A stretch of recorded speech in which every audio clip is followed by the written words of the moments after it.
Well, welcome to RUSI, everybody. I'm Malcolm Chalmers. I'm the Deputy Director General here at the Institute, and it's really my distinct pleasure to welcome you all to this year's RUSI Latin American Security Conference, which is our second such conference, but it's the first such conference we've held in our own building. As many of you will know, but I will repeat it nevertheless, despite being a royal institute, we are an independent think tank. We raise all our own funds for projects and programs. We don't have any core funding from the UK government, and our mission is to raise the standard of debate on defence and security issues by providing evidence-based research and fora for discussion of these increasingly important issues. And we've just completed a refurbishment of this building. Last night, somebody remarked to me that for a listed building, the purpose of refurbishment is to ensure it looks exactly the same after the refurbishment as before, but maybe a bit cleaner. I think that's a really great description. But we've also installed a new floor on top, which certainly is an innovation on the original Victorian design. I'm also delighted to see such a varied and distinguished audience in front of me today, including, I know, many of you who have travelled quite some distance to be with us today, and particular thanks to those individuals. We really do have an excellent gathering of policymakers, scholars, diplomats, and other practitioners, and I do hope you take this opportunity to network with other people, perhaps meet other people interested in the region who know already or are meeting for the first time. RUSI's Latin American program is especially grateful that it has had the opportunity to cooperate closely with Athena Lab and to thank them for their financial support and close working relationship with us as we've developed our program. And their support is going to be recognized in coming months in the formal renaming of one of our most prestigious rooms, which some of you will have just been having coffee in honor of Admiral Lord Cochrane, who is the 10th Earl of Dundonald, who served in the Royal Navy in the Napoleonic Wars and went on to organize and command both the Chilean and the Brazilian navies in their wars of independence. He also found time to be a member of Parliament in between these various commitments. So for any young, aspiring super achievers, he's quite a model for you to seek to emulate. And I'd also like to recognize the support of Florida International University for their support for this conference. And now to our first session. It's my great pleasure to have the opportunity to welcome the Right Honourable James Heappey MP, who is Minister of State for the Armed Forces. He served as a minister in our Ministry of Defence since 2020, which is quite a long period of ministerial office by recent standards. He spent 8 years of his career previously in the British Army before becoming a Member of Parliament in 2015. He's travelled widely as a minister, really across many parts of the globe, including Latin America, and in very many ways he's the embodiment of British defence diplomacy, and in relation to Latin America, I think knows a lot about our defence relationships with a number of countries in that region and the very strong interest the UK has more broadly in its relationships with Latin America. And in my experience, he always has something interesting to say. So the format of this session is the Minister will make some opening remarks. I will ask a few initial questions while members of the audience prepare to ask their own. And then we will close the session around 9:50 or 9:55. We get the most out of these sessions if we get some really good questions from the audience and indeed from the iPad. So make sure you put up your hand early rather than late, and that will enhance the quality of our discussion. This session is on the record, entirely on the record, as indeed is the whole conference. And finally, if you will all have mobile phones, but perhaps you could all put your mobile phones on silent so they don't interrupt the flow of the event. Without further ado, over to you, Minister.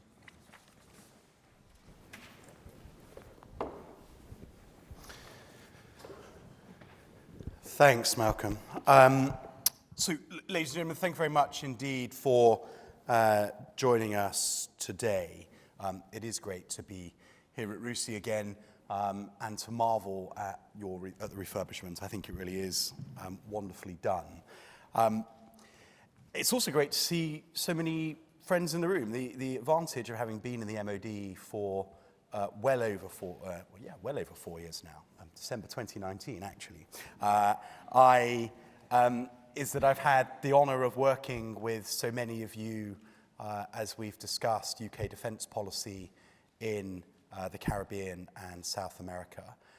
And I've also had the opportunity to visit so many of the countries that you represent. Now, when the policy team and the wonderful speechwriters in the MOD pulled together my speech, they sort of started it by reflecting on something I had said to a think tank in Washington about the danger of south blindness. And I was delighted that my team was so loyal to me that they had attributed that to me. But the reality is that it was a concern reflected to me by the previous commander of Southcom when I had been in Miami, and he was lamenting, as I had similarly heard senior officers from AFRICOM doing, a south blindness in Washington. The idea that all of the competition that was playing out with Russia and China particularly was played on an east-west axis in the first and second island chain or on continental Europe. And what Admiral Fuller very rightly said is that is short-sighted. The competition is playing out in the global south. Now, since then, I've kind of run with that as a theme for the last 4 years. And what you realize is that the global south is an incredibly lazy term because countries in the global south that are in the South Pacific have an entirely different set of priorities and concerns, vulnerabilities and strengths to those that are in Africa, who in turn have an entirely different set of priorities, concerns, strengths, vulnerabilities to those that are in South America. But nonetheless, if the West decides to play out its competition with Russia, China, Iran exclusively on an east-west axis, looking towards the first and second island chains for China, continental Europe for Russia, we will miss that actually the growing influence of those countries and the challenge to our interests on the continents that are in the south of the planet will rapidly go against us. And there's a danger that we successfully win the battle, deter the fight in the first and second island chain, deter Russia from taking its aggression in Ukraine any further, but actually find that in terms of a competition over the course of this century for who crafts a rules-based international order in their interest, we will have lost so much influence that actually it'll be our competitors and adversaries that win the bigger strategic competition that defines our time. That introduction has basically laid waste to about 12 pages of my speech, but I'll wade through it and delete as much as I can in order to get onto the questions that I know that you will be most interested in. But before I move on from some opening remarks, I'd also plug to you the appearance of my great friend Carlos Del Toro at RUSI this afternoon or tomorrow morning? Today, good. The US Secretary of the Navy, and given his heritage, can never be accused of south blindness. He is acutely aware of the US responsibilities in the Caribbean and in South America. And so for those of you that have got the stomach for 2 RUSI sessions, and even worse, 2 ministerial speeches in one day, I would commend to you the session with Carlos whenever it comes. The truth is that there's no such thing as an isolated conflict. Security challenges on one continent harm interests of allies all over the world. Take, for example, fuel, food, and economic crises unleashed by Putin's invasion of Ukraine. Not only have these directly hit hard-working families here in the UK, but they have hurt the poorest across the globe even more. Alternatively, consider the dangerous and corrupting transnational drug cartels that have recently wreaked havoc in Guayaquil and across Ecuador. The cocaine they produce also fuels violence and misery in our communities in the West, as well as the transit countries in the Caribbean. Or take the illegal logging and illegal mining gangs that pose a threat to the Amazon rainforest. It's people and their environment. They also endanger our climate and, by extension, our environment in Europe. Meanwhile, unsustainable debts owed to China not only present a challenge to the indebted countries concerned, but also puts at risk the free flow of critical minerals and other resources on which all nations depend. That is not to say that China should not continue to be an important trading and investment partner for Latin America and Caribbean countries. Quite frankly, who am I to tell you who you can trade with? But it continues to be for the UK. Chinese growth can help the entire region grow. The only thing that we say in our challenge to China is that with that global influence comes a global responsibility. But if that relationship leads to countries being consumed by debt and forced to cede control of their fisheries and port, you, are all the weaker for it. There is a broader concern too. As the Defense Secretary observed earlier this month, China's rise, coupled with the gradual alignment of autocratic powers, represents a sustained challenge to our post-World War II global order. If the vital rules-based framework is not adhered to, international diplomacy risks regressing into a Darwinian free-for-all. We only have to look at Venezuela to see that leaders around the globe have been emboldened. We are grateful to partners in the region for working to take the heat out of the situation and reaffirm Guyana's territorial integrity. In the face of shared threats, our cooperation helps us find the solutions we need to restore order. After all, while autocratic regimes are happy to offer security partnerships to countries with their no-questions-asked mercenaries or economic partnerships based on unsustainable debt, these are purely transactional. They are fair-weather friends. By contrast, we offer long-term partnerships built on shared interest, shared values, and mutual trust. And we are building our defense partnerships in Latin America and the Caribbean on 3 pillars: persistent presence, enhancing capacity, and open dialogues. And these things are all mutually reinforcing. That persistent presence is visible through our ongoing naval deployment in the Caribbean, where our vessels bolster our collective maritime security. The Houthi attacks in the Red Sea and Gulf of Aden reminds us of both how dependent we are on freedom of navigation and, conversely, how vulnerable. It also reminds us how our shared Atlantic geography, for those South American countries on the Atlantic coast, is a geography that we are familiar with defending at time of increased geostrategic tensions. Equally, criminal networks are constantly seeking to exploit the seas for their own nefarious purposes. We've seen in Ecuador the terrible damage caused by transnational drug cartels. It's vital we disrupt their business model, which is why we regularly conduct counter-narcotic and other illicit trafficking operations in the Caribbean Sea alongside US law enforcement. To give you just one example, in November, a single seizure we were involved in took £60 million worth of drugs off the streets. Indeed, last week, and I don't know why this isn't the example in my speech, HMS Trent had another drug bust last week where she took nearly 900 kilograms of cocaine off a smuggling ship, again demonstrating the constant utility of the Royal Navy in the region. Our vessels are in a constant state of readiness to provide humanitarian assistance and disaster relief, primarily to our overseas territories, but also to Honduras and Haiti in recent years. We provide training partners in the Caribbean to strengthen their ability to respond to natural disasters. We also use our presence to take part in regular exercises with allies in the region. Colombia is a key partner for us with NATO partner status. Last summer, our most advanced destroyer, HMS Dauntless, took part in Exercise Unitas in Colombia alongside 20 countries, 26 ships, 3 submarines, and around 7,000 sailors and marines, all working together to bolster maritime security as friends and partners. Separately, Our military planners participated in exercise trade winds. And just last month, HMS strengthened our links with the Guyana Defence Force and Coast Guard. The Royal Navy are planning to team up with the Brazilian Navy as part of their Operation Guinex to strengthen maritime security in the Gulf of Guinea. And they will continue to support Colombia's multinational counter-narcotics operation, Operation Orion. While HMS Protector, our Royal Navy's ice patrol ship, deploys to the Antarctic and Southern Atlantic each year. In the South Atlantic, we retain a defensive military presence on the Falkland Islands as part of our responsibilities to safeguard the island's security. As you'll all know, the UK government is unwavering in our support for the Falkland Islanders and their right of self-determination.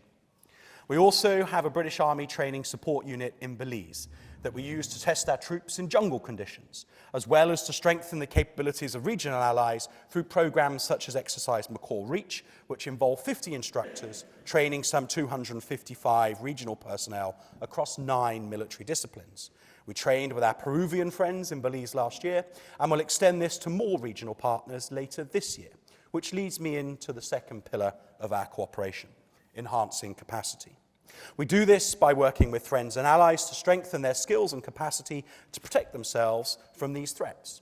We are training peacekeepers and cybersecurity experts. We are putting future officers through their paces at Sandhurst. We continue to invest in resources in the Caribbean Military Academy, and we conduct bilateral training exercises, such as Exercise Red Stripe with Jamaica. But it's not a one-way thing.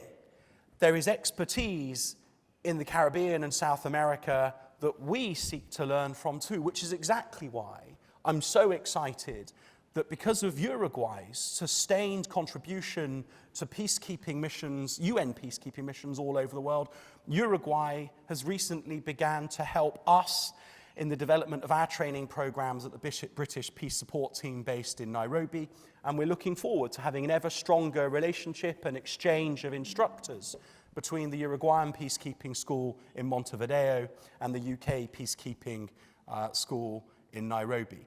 These synergies, where countries have experience and we can learn from each other to share best practice and extend our influence and our belief in a rules-based international system and the institutions that underpin it, are enormously important.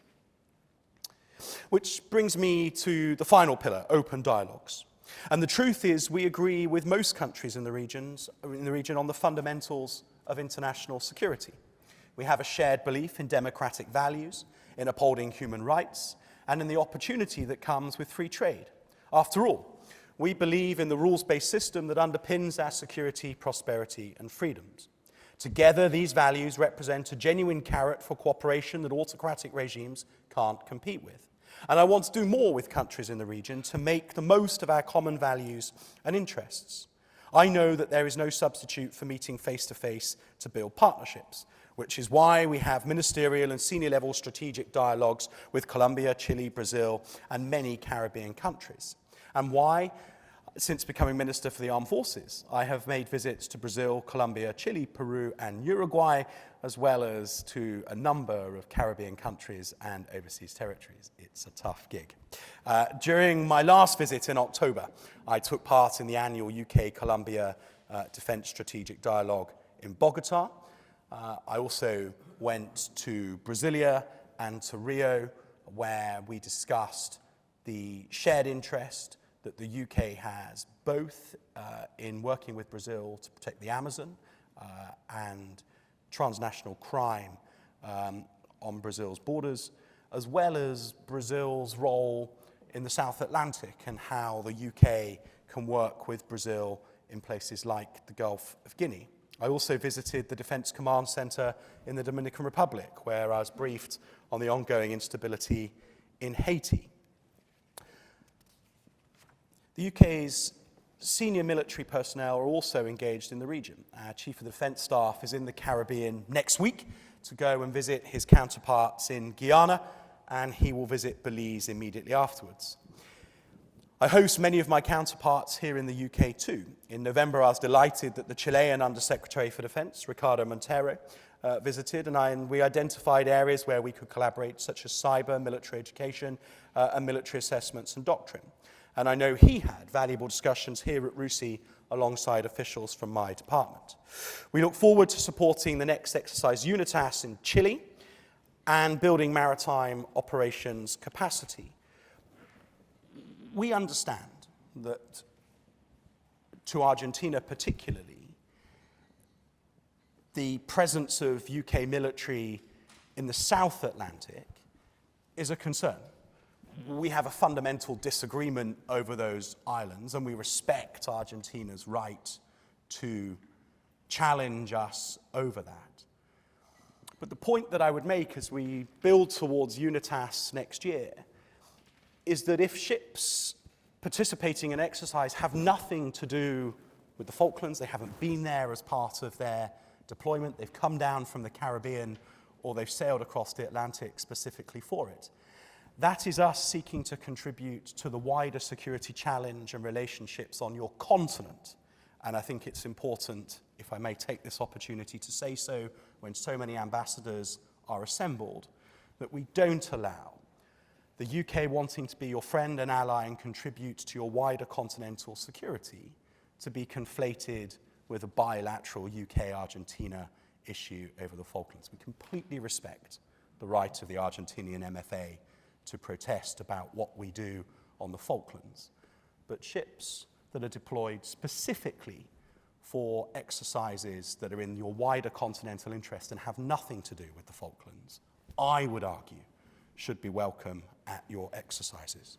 Enough said. My officials are wincing, but it's an important point, and I really hope it makes it back to your capitals, please. The dialogue I want to see between our regions is about more than getting ministers and high-ranking officers together. It has to happen all the way down the command chain. It has to involve a broader conversation between our service personnel, our industry experts, and our academics. So conferences like this are important, and I'm pleased that just 2 years in, it already feels like a permanent fixture in our defence calendar. To conclude, 2 years after Admiral Fuller sounded the alarm about West-South blindness, and I've shamelessly plagiarised his riff ever since. UK Defence has worked hard to bolster our security ties with our friends and partners in Latin America and the Caribbean. Today, we work together as a community of nations, upholding the territorial integrity of all. We are working together to strengthen maritime security and stop international crime syndicates, as we are working together to bring humanitarian help to those in need. Be in no doubt, Latin America and the Caribbean really matter to the UK from a defence and strategic point of view. And I believe we should consider our present cooperation merely the start of something bigger. The UK alone cannot end the West-South blindness, but by creating win-win defence partnerships, we are doing our bit to counter shared threats. Through our persistent presence, open dialogues, and by helping enhance the capabilities of our allies and friends, we are building a more secure and prosperous future for us all. Thank you.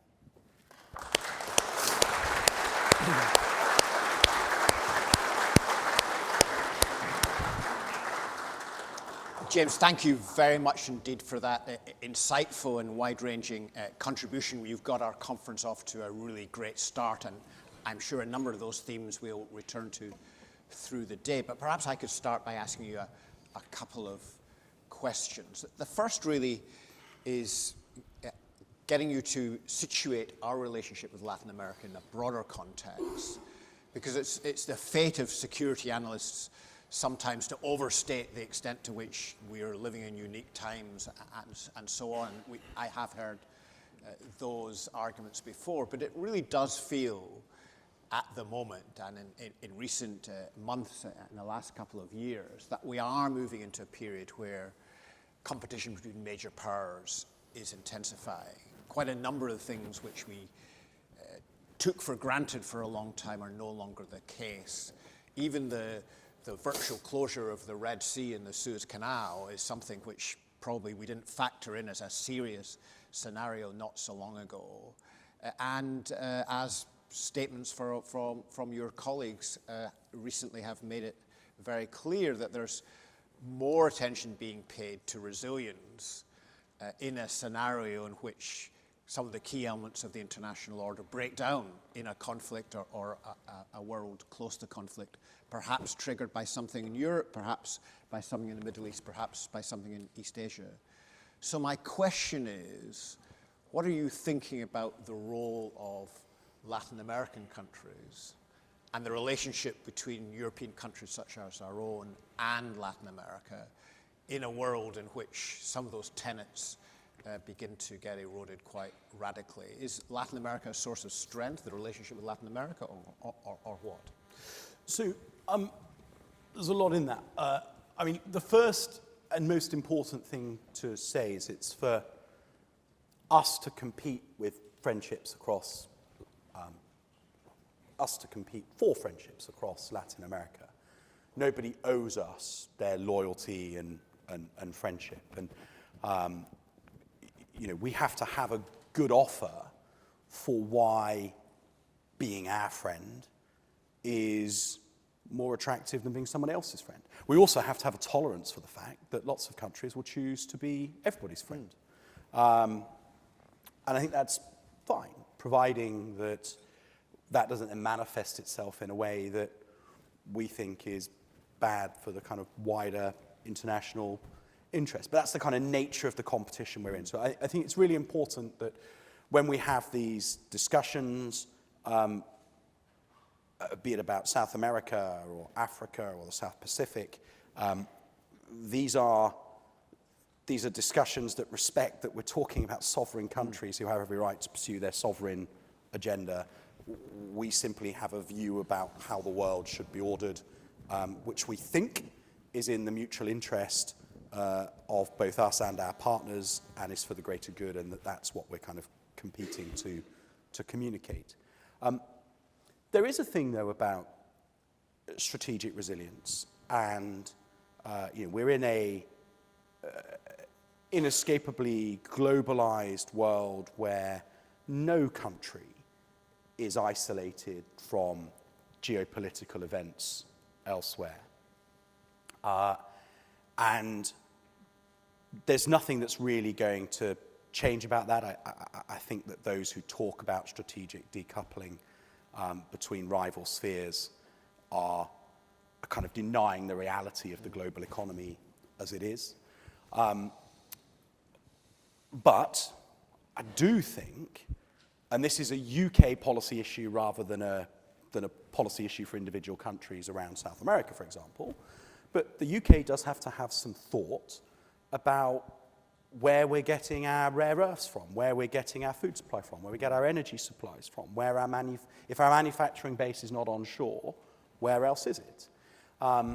If it is in the Far East, or if our rare earths are all coming from Australia, a great partner with whom we do great business, but those sea lines of communication have to be defendable. Now, we have experience in defending sea lines of communication in the Atlantic, but defending sea lines of communication that take in the Straits of Malacca, the Bab el-Mandeb, Suez, and the Straits of Gibraltar that's quite challenging.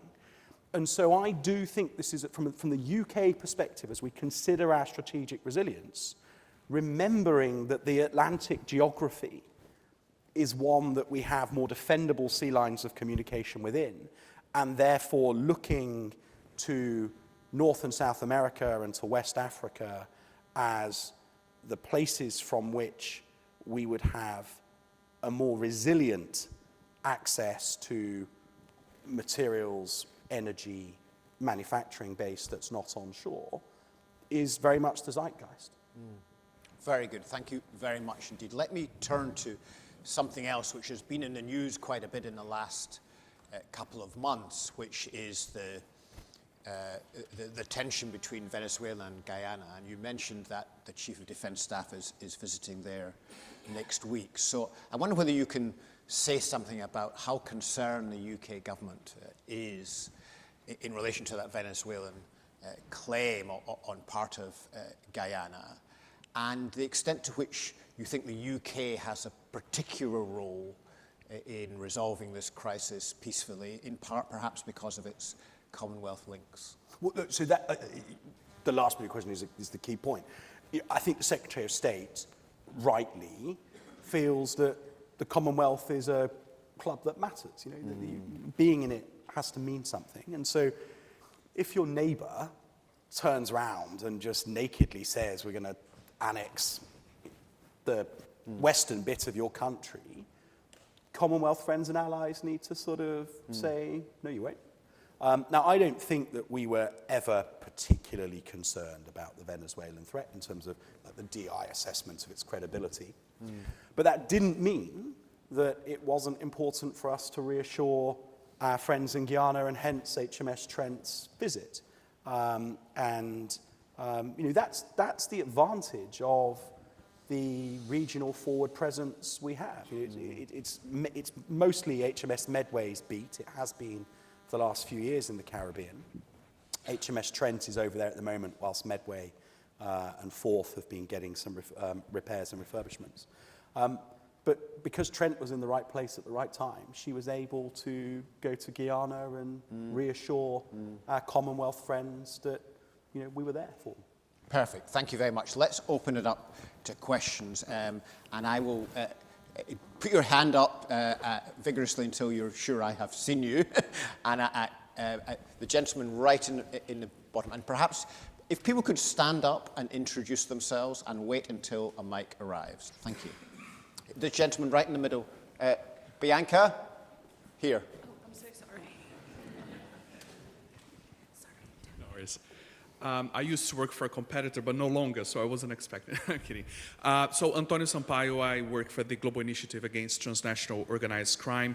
My question, going back to the issue of great power competition, do you fear or believe that that risks diverting attention from the security concerns, very understandable security and geopolitical concerns in Russia, risk diverting attention from issues like Latin America, organized crime? I ask this because during, you know, after 9/11, we actually saw that very clearly, especially with the US, a diversion, very clear diversion in resources, in staff, in attention, policy attention, from organized crime and drugs to the terrorism issue. And second, just a very cheeky comment, and I know it's not your portfolio or your issue, but the UK is, in my view, a little bit handicapped in the way it deals with organized crime and criminal organizations in Latin America, in the sense that it doesn't consider Latin America an aid destination. So we see European Union, German Development Agency, Scandinavian countries, the US, they all work with development assistance to build resilience in very impoverished communities, even in middle-income countries like Brazil. But the UK doesn't, to my knowledge, because understandably it focuses on more fragile countries. So it's just a comment that I think that focusing solely on the security assistance is, you know, it's been going on for a while, and it's not enough. Two excellent questions. Thank you. Minister. Well, so the last one was a point rather than a question. Okay. Noted. And Have I spotted some FCDO friends in the room who will have scribbled furiously that insight and will want to, I know, feed it back into those who decide on our foreign and aid and development policies. As for your question, does a focus on state competition detract from the non-state threats? Absolutely, absolutely. So, you know, I think that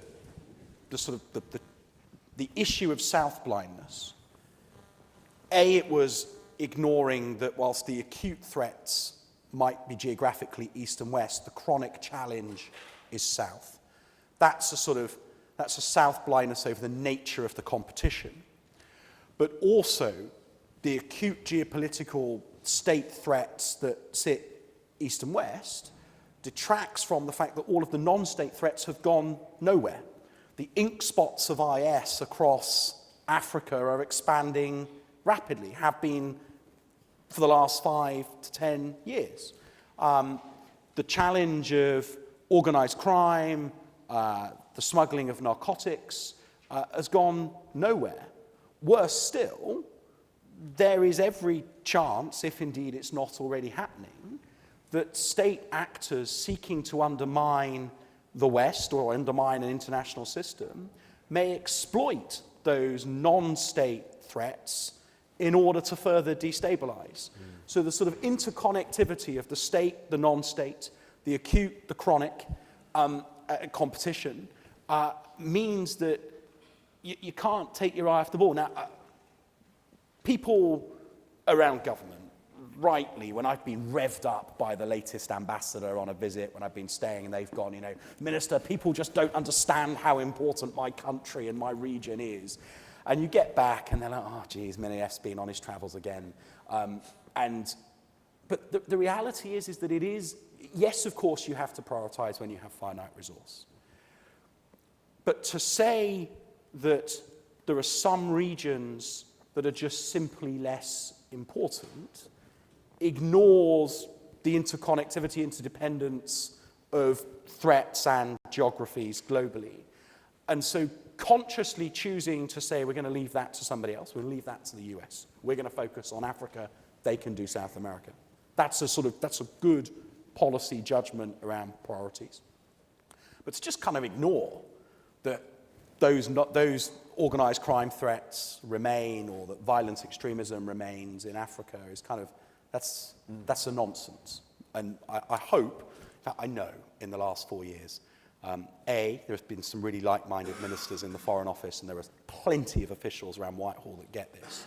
And we've really been able to correct the pendulum swinging too far towards an exclusive focus on state threats and kind of recognize that the pendulum has to sit in the middle, being able to be aware and understand all. Very good. Let me get a sense of who wants to ask a question. We've got one, two. Okay. So I'm shorter answers. There's a gentleman right in the middle at the back. Bianca, if up the middle aisle, please. Keep your hand up until Bianca gets to you. Thank you. James Spencer, AIG. Minister, you mentioned a sort of parsimonious, persistent diplomatic relationship as a sort of competitive strategy against China's sort of massive development program. Given most politicians' electoral time horizons, how effective do you think that sort of relationship is as against the sugar rush from China? Well, look, I mean, I think on defence and foreign policy,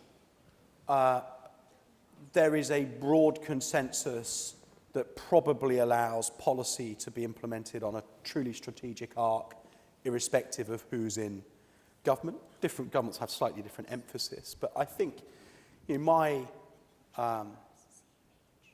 experience at the shadow front bench is that they kind of broadly see the world as we do.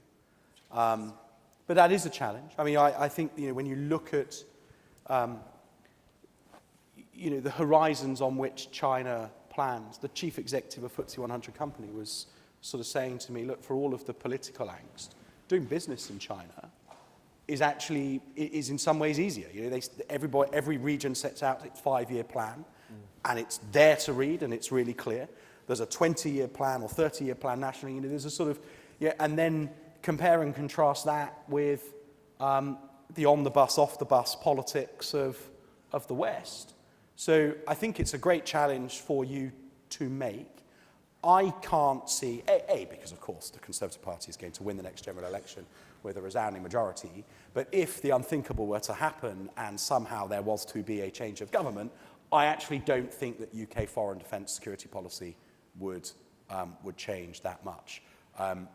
Those of you who are watching the US elections might not be able to make the same analysis, and that should concern us all. Thank you very much. And later today we have Anna McMorran, who's representing the Labour Party, who you can ask the same question to her. So I think there was a gentleman over here. Could you put your hand up if you were asking a question? I think I saw somebody over here. Yes, the gentleman right in the front here, please.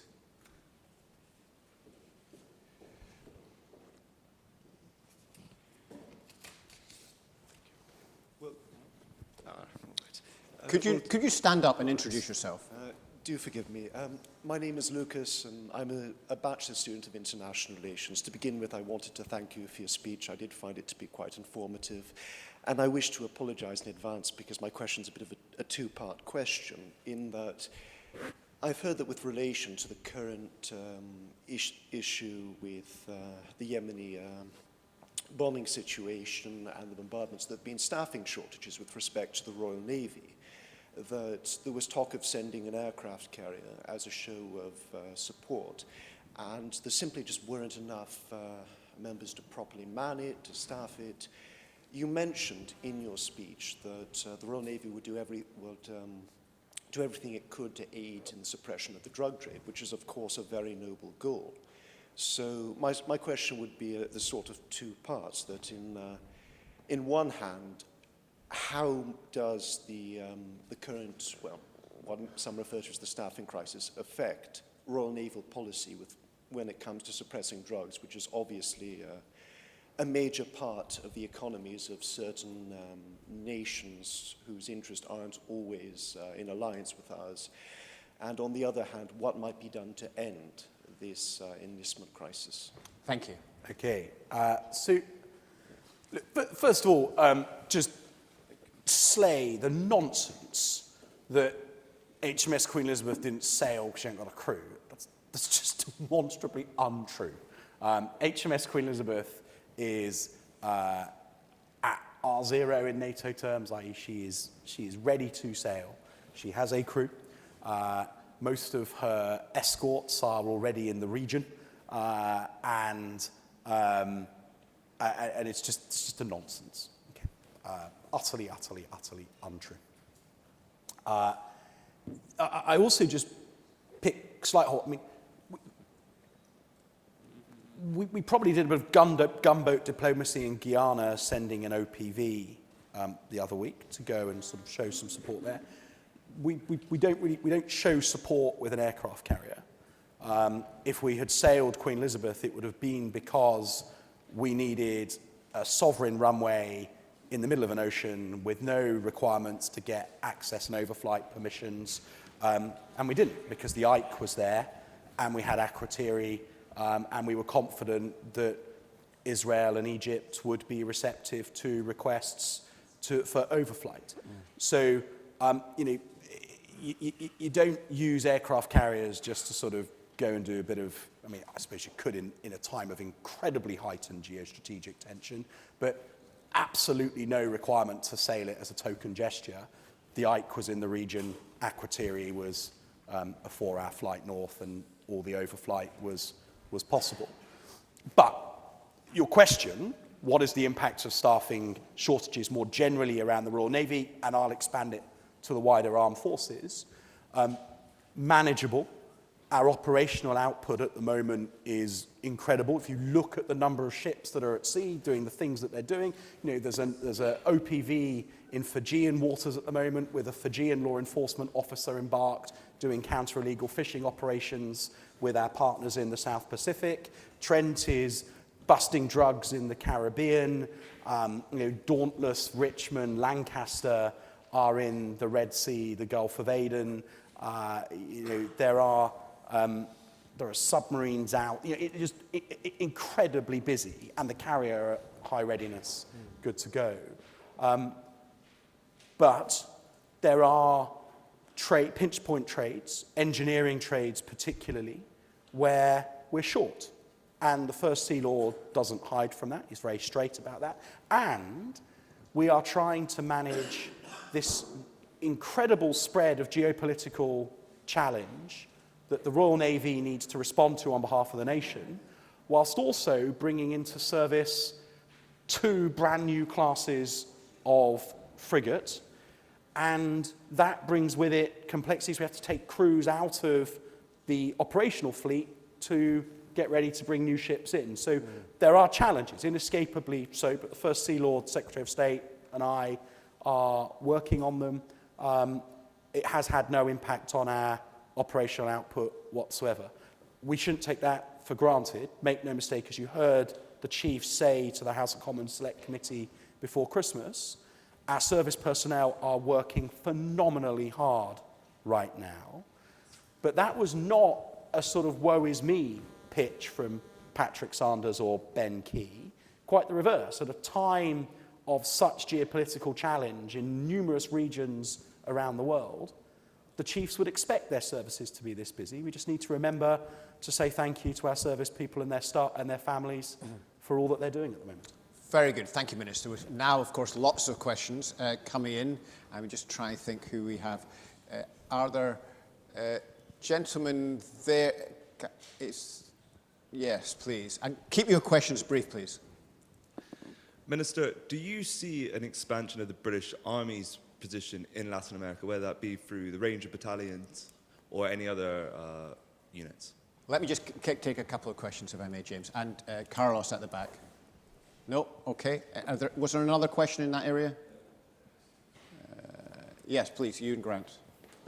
Briefly, Ewan.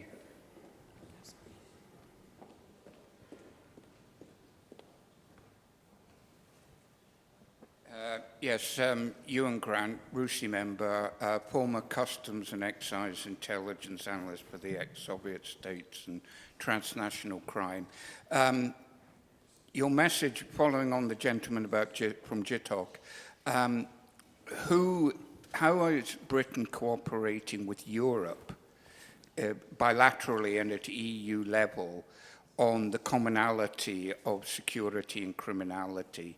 I'm on the back cover of Damien Lewis's book, Operation Relentless. States are very much embedded in this. Thank you for your work and your trip. Thank you. Thank you very much indeed. I think, were there any other last questions? There's a lady at the back, please. Hi, Lama Shahadi from... Could you stand up so we can hear you? Lama Shahadi, I'm a reporter from The National. I wondered what links you were aware of between drug cartels and terrorist groups in the Middle East, drug cartels in South America, and also what you made of the Qatar's mediation for the prisoner swap between Venezuela and the US in December. Right, I think we have three great questions, so we're going to have to draw the line there because we do have to finish before 10. Minister. Role for the Army in Latin America. I think that often people don't appreciate quite the scale of the Army's engagement already in Latin America. BATSUP, the training facility in Belize, is rapidly evolving from a place that we send British Army subunits to do jungle training into a place where we invite partners from around the region to come and train alongside us. Very often, with the Peruvians, for example, it's not us training the Peruvians how to fight and live in the jungle, it's the Peruvians teaching us the tricks of the trade on how to fight and live in the jungle. And so that sort of, having these genuine partnerships and friendships with humility and accepting that kind of slightly kind of old-fashioned, we're the British Army and we're here to train you, what a nonsense. Live, sleep, fight, operate alongside each other in a demanding environment, learn from each other. And we're growing that as I think it's great to see Red Stripe, the Jamaica-based exercise, reignited. That's something that the Jamaica Defence Force enjoy enormously. It's something that British Army units enjoy enormously. And again, it's an exercise conducted in exactly the same spirit. Similarly, in Jamaica, we've got the sort of Jamaican Sandhurst, which they proudly model on Sandhurst, and still, even now, have a chief instructor that is detached from Sandhurst to go and oversee the curriculum that is delivered there. When I was in Brasilia, the chief of the Brazilian army was determined to see a deeper and greater relationship between the UK Army and the Brazilian Army, both in terms of capability development and in terms of our exercising and operating together. And look,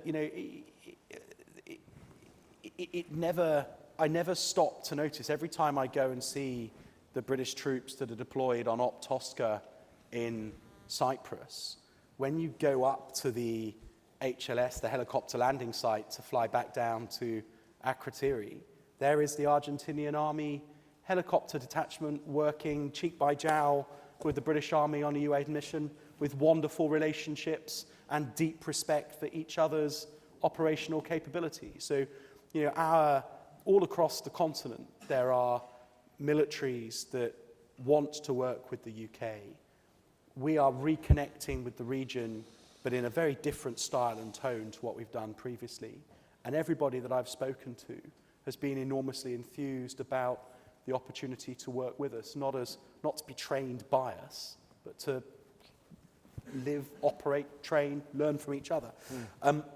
So your point about European cooperation, absolutely on the money. I mean, look, the French and the Dutch have naval presences, pretty much permanent naval presences in the Caribbean as well as ours.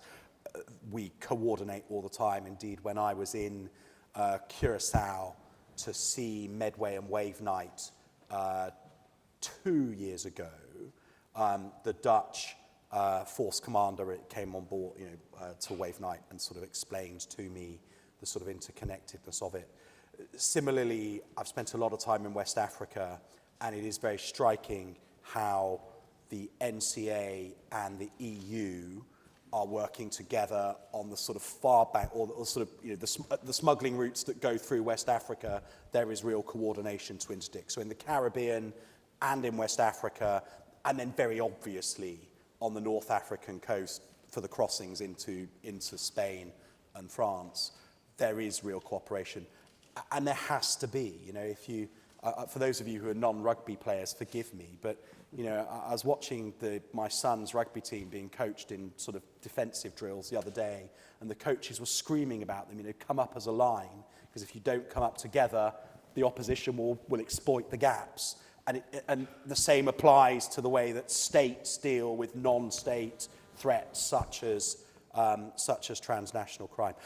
And the same for the Caribbean smuggling routes, actually. There is the sort of guns coming south from the US, drugs going north from Latin America is a really insidious and toxic flow of things, destabilizing in both directions. And states have to work as one to meet those challenges. Otherwise, the gangs, the cartels find a route around us.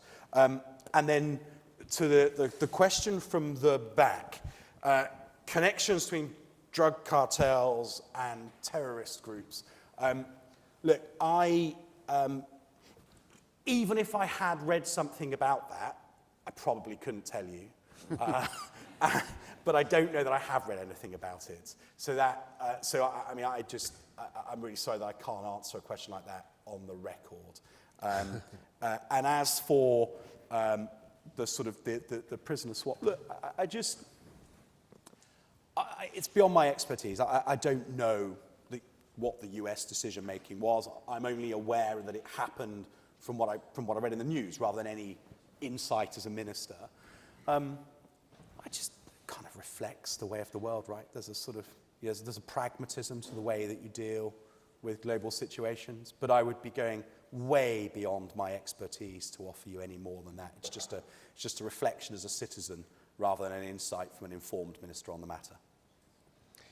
Minister, thank you so much indeed. I'm afraid we have to draw a line there, and apologies to those who were unable to ask their questions. There will be further opportunities in further sessions. So it only remains to me to ask you all to join me in thanking the Minister. That was great, James. That was fantastic. Very good.